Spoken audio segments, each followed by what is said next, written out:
I'll just do a quick sound check for everybody to make sure you have good sound. I'm Sergeant Chris Amsler, the Public Information Officer for the Aurora Police Department. You're here for a briefing in reference to an officer-involved shooting that happened last Friday in the 16200 block of East 12th Avenue. Sound working? Okay. I'm going to make some quick introductions before we begin. First, I'd like to introduce the Chief of the Aurora Police Department, Nicholas Metz. Also here is the District Attorney for the 18th Judicial District, George Brockler. Next to him is the Deputy Chief of Police, Terry Jones. And also in attendance is Commander Paul O'Keefe from the Investigations Bureau. We also have Division Chief Kevin Flynn and Division Chief Jim Pouchon from the Aurora Police Department. Chief, I'll turn it over to you. Thank you. Good afternoon. Again, my name is Nick Metz. I'm the newly appointed chief to the Aurora Police Department. And I just want to thank our media relations folks for putting this together at the last minute. How we're going to basically do things today is I'm going to provide you just a quick overview of how the investigation is going and things that are going to be occurring following this afternoon. And then I'm going to invite Commander O'Keefe to come up to give you the particular details of what occurred at the scene. And then I'm going to be asking District Attorney George Brockler to say a few words at the end. So, again, we're here to talk about an officer-involved shooting that occurred on March 6 at 1:14 p.m. It occurred at 16200 East 12th Avenue, and that's in the APD's District 2. And I think it's safe to say anytime we have any kind of incident that occurs where a loss of life happens, it's something that we take very seriously. It's a very tragic situation for everybody involved. And so we want to make sure that as we go through today that we're being as transparent as possible. As we go through today, the one thing I definitely want to make sure everybody understands is the information that we're going to give you today is still preliminary in nature. There's still a very dynamic investigation going on. Information we give today could potentially change, but we just want to make sure that you know that we are still looking into things as we go forth. I know there's been a lot of questions as to, why the information has been slow in coming to folks in the community and the media. We did put out a press release yesterday basically stating that because of the sensitivity of this investigation, and you'll hear a little bit more about it, we want to make sure that we are very careful about the information that gets out. We want to make sure that the information that gets out is accurate and doesn't do anything to jeopardize what occurs further in the investigation and review process. Also, I just want to make sure that you know in advance that we will not be identifying the officer by name at this time. We will let you know when we are in a position to do that, although the officer is on administrative leave and will remain on so for the time being. Since this shooting occurred on Friday, we have been working very closely with our partners from both the District Attorney offices with the Arapahoe County District Attorney's Office and the Jefferson County. We are working with them closely, and Mr. Brockler will explain a little bit more about that later. We also decided this morning that the Jefferson County the Jefferson County District Attorney's Office will actually take the full review of this particular case. And I think it's really important to stress here that they are not taking the case because of the incident itself. They are taking the case because of a potential conflict of interest with the Arapahoe County DA's office. Some of the things that are going to be happening from this point forward, and we do this following any officer-involved incident that results in the loss of life, is that we're going to be conducting a very thorough review. And this review will include questions about, how was the training that we provide followed? Were policies followed? Were the tactical plans that were laid out that day followed? Those are the kind of things that we're going to make sure that we review and report on. We're also going to ensure that a comprehensive compliance review is conducted. And one of the mandates that was given to me upon being told that I was going to be the next chief of the Aurora Police Department was to really make sure that we conduct a very full audit and inspection of our current policies and procedures, particularly as it pertains to the use of force. So we're going to be looking at things as our current policies, our procedures, our training, and the review and investigation of officer-involved use of force. And that may include maybe bringing in an outside expert to assist us with that. But it will also include a thorough review of the Aurora Police Department's organizational structure to make sure and determine if there is appropriate reporting relationships and also appropriate supervisor command oversight. So those are things that we're definitely going to make sure that we undertake in the coming weeks. Obviously, when you have a officer-involved incident that results in the loss of life to someone in the community, there's a lot of concern in the community as to whether or not those actions were appropriate. They want to know, again, what the department's going to be doing to address those issues. So one of the first things that we did following the incident on Friday is we contacted the KCRT, which stands for the Key Community Response Team. And that is a group comprised of folks who represent special interest groups, service providers, faith-based organizations, and others. We are actually working with them closely and keeping them apprised as we can, and we're actually going to be meeting with them tomorrow morning. And you may be aware that tomorrow night at Potter's House Church, there will be a community and police forum called Blurred Lines, and we will be attending that along with the chief from the Denver Police Department, the sheriff from Arapahoe County Sheriff's Office, as well as the chief of the Boulder Police Department. I think I'll leave it at that for right now until we get to the Q&A portion. I'm going to turn it over to Commander Paul O'Keefe, who can give you particulars on the incident that occurred on Friday. Commander? Good afternoon. I'm not at liberty to identify the subject who was shot on Friday. We're waiting for the coroner's office to actually make that final identification, and they will release the identity of the person. By way of background, back on March 6, our fugitive apprehension and surveillance team was contacted by a member of the Department of Corrections fugitive team stating that they needed some assistance with surveillance on a 37-year-old African-American male. The subject was wanted by DOC for cutting off his GPS ankle monitor. It was also determined about that time that the subject was wanted by Aurora Police Department detectives for an incident that had occurred on the 2nd of March involving an assault, robbery, kidnapping, and a domestic violence incident. Due to his past violent history, the fugitive folks decided to use the services of the Aurora Police Department SWAT team and the DART team, which both of those teams have a higher degree of training with regard to not only special weapons but tactics and dealing with persons that are high-risk individuals. Through a variety of surveillance techniques, the subject was ultimately located walking southbound in about the 1300 block of North Laredo Street. As was mentioned, he was ultimately contacted in the 16200 block of 12th. It's only about a block away. Members of the SWAT team attempted to take the subject into custody, at which time one shot was fired and the subject was struck one time in the chest. The SWAT teams bring with them trained paramedics just for instances like this. Immediately, life-saving measures were attempted on the subject. He was transported to an area hospital where he ultimately succumbed to his injuries. No weapon was located at the time of the incident. The scene was immediately secured by the officers on scene. Detectives from the Major Crimes Unit were called out and responded to the scene, as did Chief Metz and Chief Jones. The detectives worked through the weekend. We worked late into Friday night, worked Saturday and Sunday, running down those leads that we could find and work, and they continue to do that. At the same time, we've worked very closely with our partners in the District Attorney's Office, and will continue to work closely with the District Attorney's Office out of Jefferson County. Finally, members of our Victim Services Unit did reach out to the family of the subject to provide those resources that they felt they might need or try to gain some access to, and we appreciate those efforts as well. Thank you. Mr. Brockler.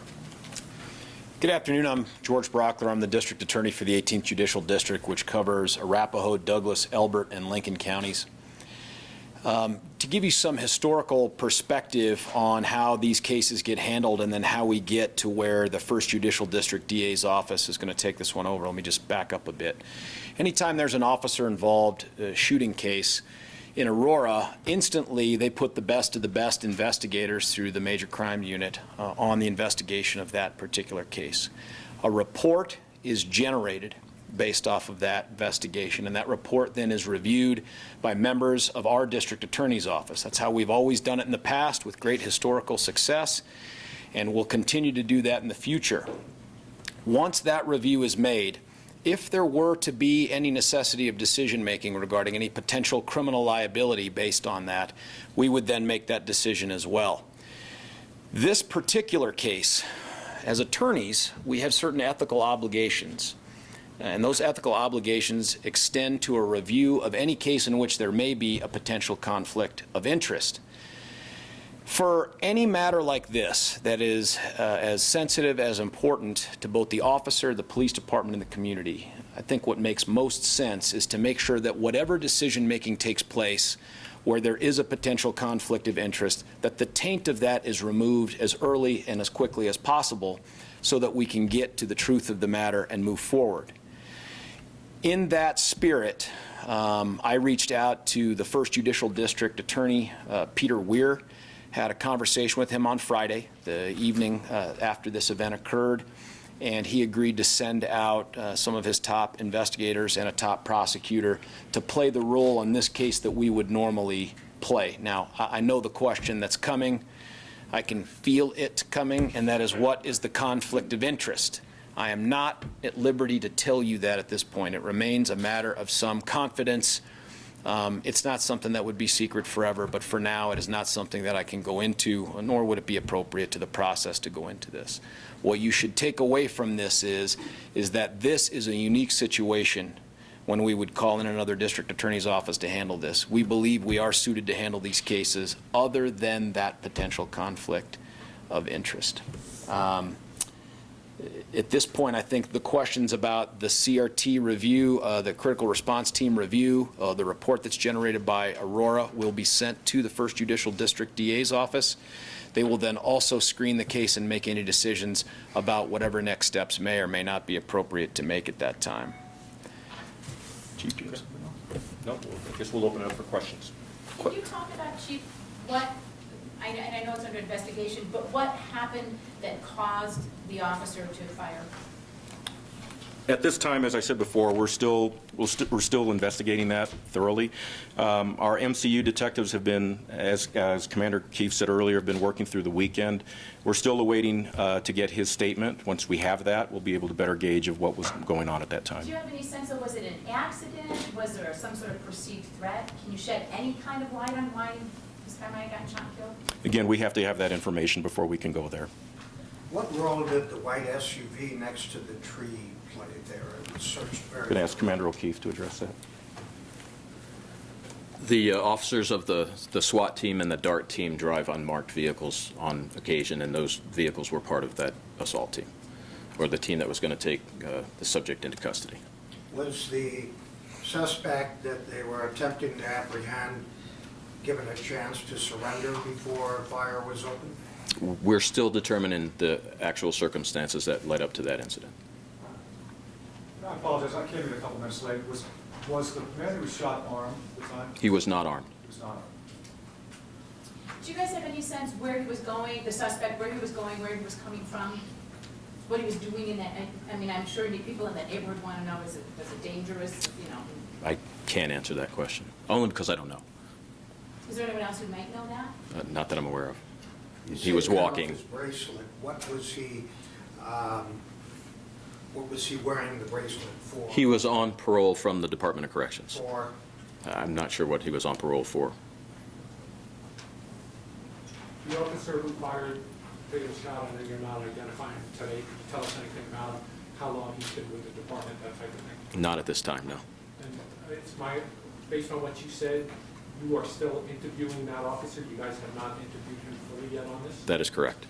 What's Is he refusing to talk, or? We are still in the process of interviewing the officer. Has he ever been in an officer-involved shooting before?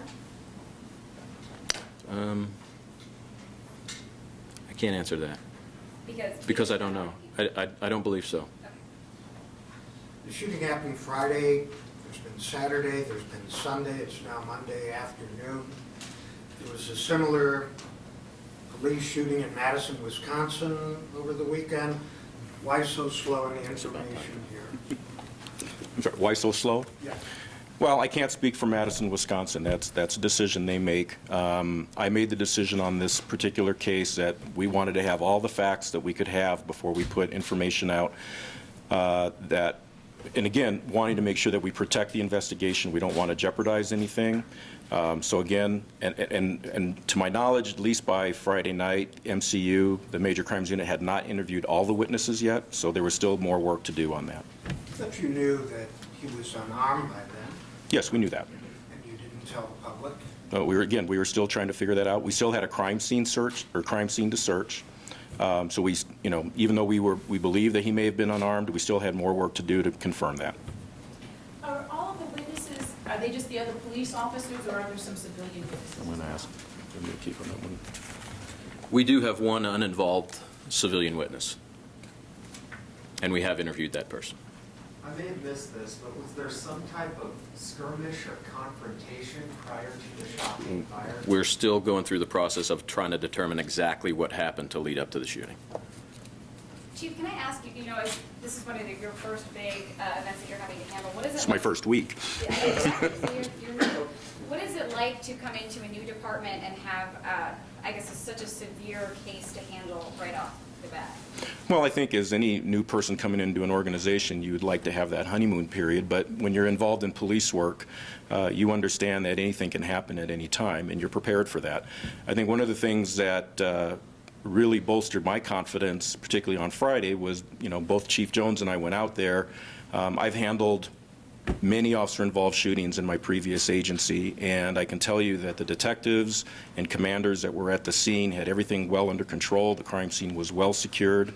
There was a great deal of communication going on. The right questions were being asked. So I felt very comfortable in the direction that it was going, and I felt very comfortable in making sure that until all the information was in, of not releasing any information that could potentially jeopardize the investigation. Given the state of concern around the country over police shootings, Ferguson, Missouri, just to mention one, what are your words to the community now? Well, I think that's a really good question. I mean, of course, we're in a climate right now where our actions, police actions, are going to be questioned to a much greater degree, whether it's from the media or folks from the community.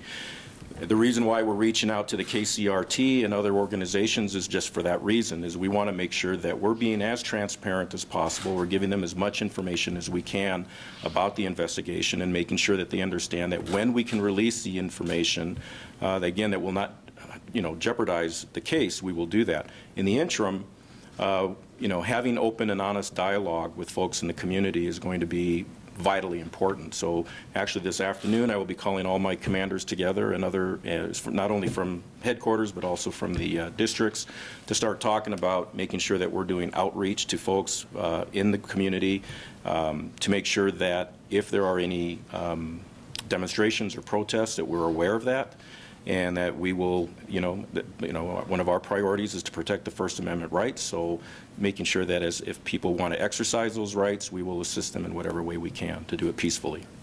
Chief, do you worry that the lack of information might spark some sort of protest, the lack of information that we're getting today? Well, I guess I don't feel like this is I know you want more. I think if we were to provide you more, we may be hurting the investigation by giving you wrong information. I think it's in the best interest of the community to have as accurate of information as possible, depending on which way the case goes. So again, that's on me. I will take that responsibility, and I will make sure that I communicate that to the community. I've already been in touch with a variety of folks in the community, particularly the chair of the KCRT. They seem to understand why we're doing what we're doing. I think we're being methodical and very deliberate and sensitive to making sure that this case is done right. So. Chief, this happened kind of right around the corner from a school, pretty close to let-out time. From a tactical point of view, do you guys have any policies or procedures that talk about a SWAT team grabbing an armed and dangerous suspect in certain locations? Well, I think in this particular situation, because it was fluid in motion as far as where the individual was going, it wasn't anticipated that was where they were going to be confronting the subject. The incident was secured almost immediately after the shot was fired. The officers did not believe there was any danger to the school. However, should we have gone to the school and made sure that the faculty there was aware of what was going on? Absolutely. And those are things that, as we debrief this and look at the lessons learned, we'll make sure that's included. But the other thing, and I'm not sure if you guys knew this, but a lot of officers also made sure that the kids who needed to get home were either given rides home or were personally escorted to their homes, which I thought was a great call by the commander of the scene. I want to make sure I understand. There was a warrant from DOC? I'm going to ask Commander O'Keefe to address that. There was a warrant for the subject cutting off his ankle monitor. We also had a warrant that had been signed that morning for the incident that I referred to on the 2nd of March, the domestic violence incident. When was the ankle monitor cut off? When did the record show that, you know? The morning of the 2nd. Okay, it's the same day as the incident in Aurora. Correct. And can you say again when you knew he was unarmed? I suspect we knew he was unarmed at the time that he was transported to the hospital, but I don't know what clothing he was wearing or the extent of the search that was done on him, since I wasn't on scene there. You said the officer who fired the shot hasn't been interviewed yet? Said we're in the process of interviewing, of getting that interview done. Why so long? Well, the officer has retained counsel, and they have an opportunity to work things the same way that anybody else does. Is that that the chief have the ability to order him for her to talk? Or am I mistaken on that? You are mistaken on that. He does not have, he cannot order him to talk in the circumstances of a criminal investigation. So the officer's being investigated, this is a criminal investigation, not just a... Any officer involved shooting begins as that type of an investigation. So this is no different than any other officer involved shooting. Commander, I know you said one officer fired one shot. It hit the man in the chest. Yes. Did you say at what range? No, I didn't, and I can't. Okay, just one more question, and we're going to wrap it up. Sorry, I just want to be sure that I'm clear on procedure. When officers are involved in officer-involved shootings, do they always retain counsel, or does that say something different about the way that this investigation is? No, they are always given the opportunity to retain counsel in every event. And in every event that I'm aware of, they have. All right, thank you all for coming. My unit will be putting out a press release a little bit later on this afternoon with some of the key points that were discussed here today. Thank you for coming.